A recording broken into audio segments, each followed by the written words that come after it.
E aí pessoal, tudo bem com vocês? De volta com mais um vídeo aqui no canal. Hoje, quinta-feira, eu trago mais informações de utilidade aqui para você, investidor de ações, as teses de investimento. Hoje eu quero falar de dividendos, quero falar de preço teto e um pouco aí do valuation também de uma empresa que tem se destacado bastante na Bolsa de Valores. Eu estou falando aqui da Kepler, inclusive muitos de vocês aí têm me pedido para fazer um vídeo só dela. Então hoje eu vou trazer aqui uma visão bem educativa aqui para vocês entenderem também alguns pontos de vista. Então, se você gosta desse tipo de conteúdo, já aproveita para se inscrever no canal, ativar as notificações e já me contem nos comentários se você investe ou está estudando aí essa empresa para quem sabe futuramente considerar aí o aporte. Mas vamos lá então. Kepler. Eu começo falando do anúncio de ontem, né? Dividendos e JCP. O total aí vai dar cerca de 54 milhões distribuídos pela empresa, algo em torno aí de 30 centavos por ação. A data com é até o dia 28 de agosto agora e o pagamento vai ser no dia 8 de setembro. Portanto, mais um bom anúncio da empresa. E agora vamos a mais informações importantes aqui para vocês, atendendo aí a demanda que vocês mandaram sobre a empresa, né? As ações deram uma arrancada de novo, estão subindo bastante. E qual que é a questão aqui, né, que vocês me mandaram muito? Será que o bonde já passou? Foi uma das perguntas aí que eu recebi muito. Outros de vocês mandaram até mensagens, né, também agradecendo aí pela tese que eu levantei lá atrás, né, bem antes aí de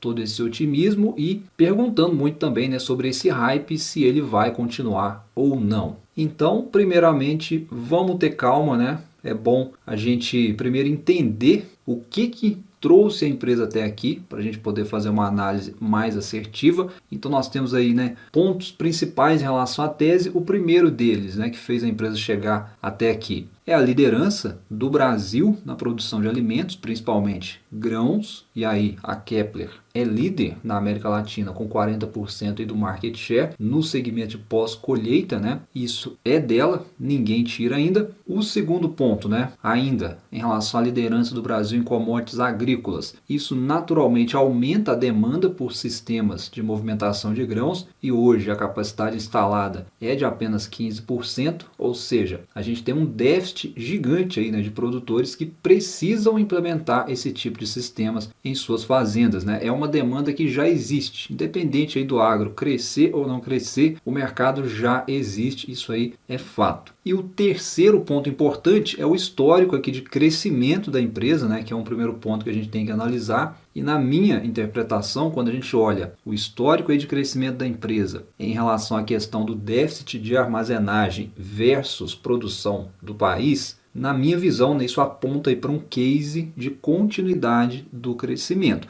Porém, né, aqui pelo meio do caminho, né, a empresa teve alguns prejuízos. É importante a gente destacar isso. Nesse outro gráfico aqui a gente vê melhor essa questão, né? A empresa reportou prejuízos em 2017 e 2018 e até positivo, entre aspas, né, para nossa análise, porque a gente consegue ver como que a empresa se transformou de lá para cá. Hoje é outra empresa, a gente vai ver agora, porque além dos negócios principais da empresa, né, dentro aí da cadeia produtiva, que são os segmentos que a empresa atua de fazendas, agroindústrias, portos e terminais, e além ainda, né, dos negócios internacionais, a empresa foi muito resiliente de lá para cá e teve a expertise, né, de construir renda recorrente em cima da própria base de clientes. Como assim, né? O que é isso? Olha só, uma vez, né, que ela entrega o projeto, né, de um silo, por exemplo, né, que é o negócio aí principal que ela fez o projeto e entregou lá numa propriedade. A partir dali, o negócio da empresa, né, e a oportunidade com aquele cliente não acaba. Muito pelo contrário, né, junto com aquele projeto vai vir outras demandas que a empresa pode suprir, como treinamento, assistência técnica, manutenções e principalmente reformas e ampliações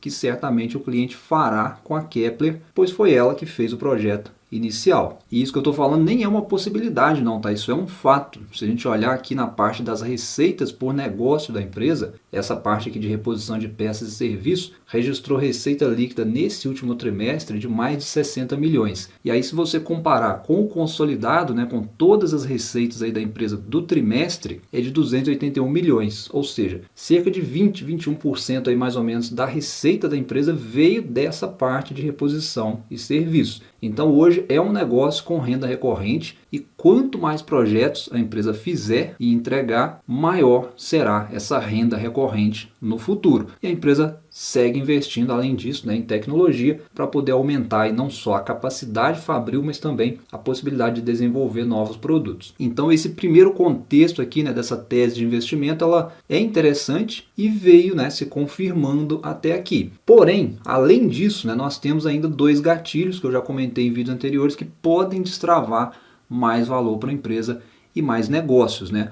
Um desses gatilhos é a queda na taxa de juros, né, já conhecida do mercado, expectativa em relação a isso. E se, aí é se, né, continuar caindo mesmo, vai deixar, né, o financiamento mais barato para os produtores. Muitos buscam financiamento junto aos bancos, então vai ficar mais barato. Além ainda, né, de juros mais baixos, abriria mais espaço aí para a empresa poder pegar recursos de terceiros para futuras fusões, aquisições, quem sabe até mais investimentos a um custo de dívida muito mais baixo. E nós temos também aí o segundo gatilho, né, que é o plano safra, conforme a gente até comentou no outro vídeo aí mais recente. É um plano do governo onde a verba é justamente para a construção e ampliação de armazéns. Então a gente pode ver aí, né, nos números da empresa que é uma parte importante na receita. 61% dos financiamentos é desse programa e é possível, né, que nós tenhamos alguma coisa relacionada a isso, incrementando aí os próximos trimestres da empresa, porque o programa já está rodando, né, digamos assim.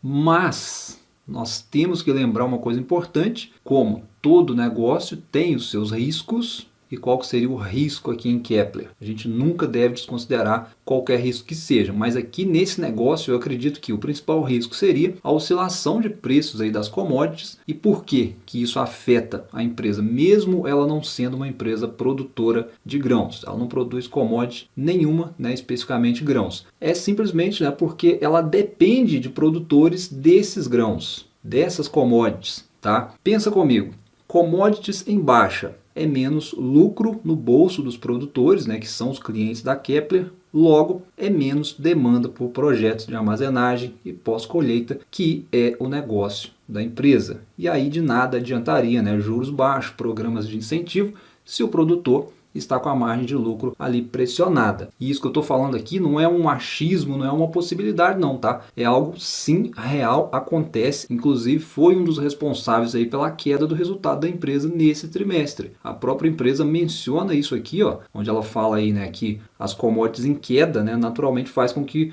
o produtor ele postergue, né, ele repense se vale a pena ou não investir na propriedade agora. E aí, né, levando adiante o racional, como são commodities, isso afetou não só o negócio da empresa na parte de fazendas aqui no Brasil, mas também os negócios internacionais da empresa. Então os ciclos, eles fazem parte desse negócio sim, e o investidor tem que ter isso em mente. E dito isso, vamos olhar agora um pouco do valuation e estimativas. Então olha só, olhando aqui pela métrica do EV/EBITDA, num primeiro momento nós temos um desconto na minha visão, porque o indicador ele está abaixo, né, de quando a empresa lucrava menos, é um ponto positivo.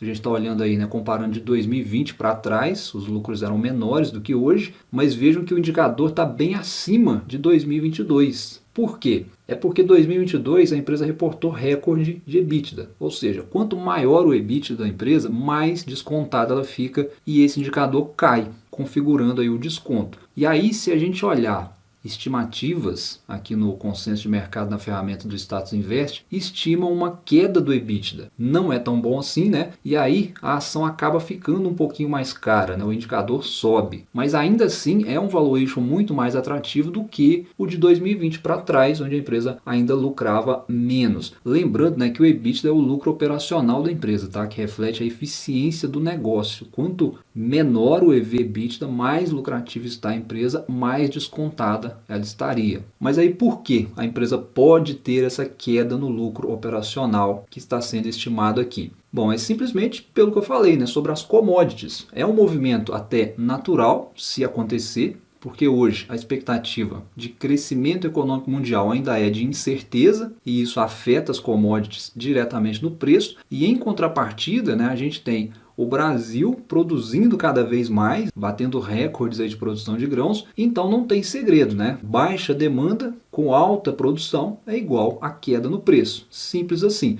E por isso, né, a empresa pode sim lucrar menos. faz parte. Então, até aqui, né, como é que a gente pode interpretar esse valuation, digamos assim, nas ações da empresa? Vamos lá, olha só, olhando aqui o gráfico aí das ações, né? Esse período aqui de 2022, o mercado injetou força compradora, né? À medida que a empresa foi entregando todo aquele EBITDA que a gente acabou de ver, e aí permaneceu comprado, né? Teve só um estresse aqui no meio do caminho, normal, mas o mercado permaneceu comprado até ali início de 2023, quando deu outra oportunidade de compra. E logo depois, né, deu uma arrancada de novo. Essa arrancada aqui, na minha visão, muito por conta do que nós já comentamos aqui, né? Plano safra, Selic em queda, enfim, né? Otimismo e expectativa. Só que a gente tem o desafio das commodities, tá? Conforme eu falei, e pode impedir a empresa aí, talvez, de conseguir entregar o mesmo EBITDA de 2022. Então o mercado pode penalizar ainda lá na frente, tá? E aí com essa analogia, a gente observa que hoje a empresa pode estar aí com as ações já um pouco esticadas, comparando a cotação lá de 2022, onde a empresa entregou recorde de EBITDA. Deu para entender essa analogia? Comenta aí para mim se você não entendeu e a gente conversa mais. Mas é o seguinte, o mercado ele está hoje pagando mais por menos lucro. Basicamente é isso. Não quer dizer que a ação está cara demais, mas claramente hoje o mercado está pagando mais por menos. E aí, seguindo ainda nessa visão, vamos ao preço teto, vamos chamar assim, e depois eu falo aí um preço teto com base nos dividendos. Mas vamos lá, até ali nos R$10, estourando R$11 nas cotações, que é perto aí do mesmo patamar de preço de 2022, onde teve o recorde de lucro operacional, conforme eu mostrei, talvez, na minha opinião, aí seria um preço interessante. É claro que, atenção, né? Isso aqui não é verdade absoluta, é o mercado que manda, pode ser até que a cotação bata aí os R$15, mais à frente R$20, não sei, ninguém sabe, vai que tem aí para frente, né, um corte de juros a mais, economia mundial dá uma guinada, enfim, as commodities dão gás, como eu disse, a gente não sabe, nós só vamos saber se acontecer, mas dentro desse contexto, acho que acima ali dos R$10, R$11, né, a margem de segurança já fica muito baixa, tá? Olhando nessa ótica aí que eu estou aqui passando para vocês. Mas vamos voltar aqui no assunto de dividendos agora, né? E ver um preço teto com base em dividendos. Como é que poderia ficar isso? Então aqui, ó, na minha visão, eu não vou considerar os últimos 5 anos, mas sim os últimos 3 anos. Porque como a gente viu, os lucros da empresa melhoraram e mesmo se cair à frente, né, deve ficar ainda acima de 2021. Então eu imagino um dividendo por ação maior do que 2021 para trás. Então, fazendo a média aqui, né, dos últimos 3 anos, e aqui eu já vou considerar o anúncio que a empresa trouxe, né, que eu mostrei aí no início do vídeo. Então, nós temos cerca de R$2 em dividendos aí nos últimos 3 anos, dividindo para 3 dá 66 centavos por ação, e aí eu divido pela minha taxa, né? Divido por 6%, que é a taxa mínima ainda considerada atrativa, e com isso nós temos aí um preço teto de aproximadamente R$11. Também está aí em linha, né, com o valuation que eu exemplifiquei agora há pouco aqui para vocês, caso você considere também, né, aquele valuation como preço teto também. Isso aí vai de você, é pessoal de cada investidor. Eu trouxe apenas um racional aí com possibilidades, mas tudo dentro aí dos números que nós temos em relação ao que já foi divulgado aí pela empresa até hoje. Enfim, eu acho que, para quem perguntou, é uma ótima empresa, tá? Tá entregando resultado, tá pagando dividendos. Quem já está posicionado principalmente abaixo dos R$10, acho que está ótimo, é seguir firme no ativo, não tem que fazer nada, mas para quem está pensando em entrar agora, né, talvez fazendo aí um único aporte, né, queimando o cartucho da empresa, pensando na continuidade desse hype, eu acredito que é um risco, mas se você estiver considerando entrar aos pouquinhos, né, com aportes futuros na empresa, pensando no longo prazo, não vejo muito problema. Mas eu particularmente esperaria uma correção abaixo dos R$10 aí para fazer uma nova avaliação, tá? Respondendo a quem me perguntou sobre esse assunto. É apenas a minha opinião, isso não é nenhuma recomendação de investimento, tá? Se você quiser aprender a analisar uma empresa, olhar os números da empresa, né, que é o mais importante, entender e tomar aí as suas próprias decisões, eu tenho um conteúdo, né, 100% fundamentalista que pode talvez ajudar você aí nessa trajetória, tá? Eu sempre deixo o link na descrição. Então, por hoje é isso. Se você ficou comigo até aqui, bons estudos, um abraço e até a próxima.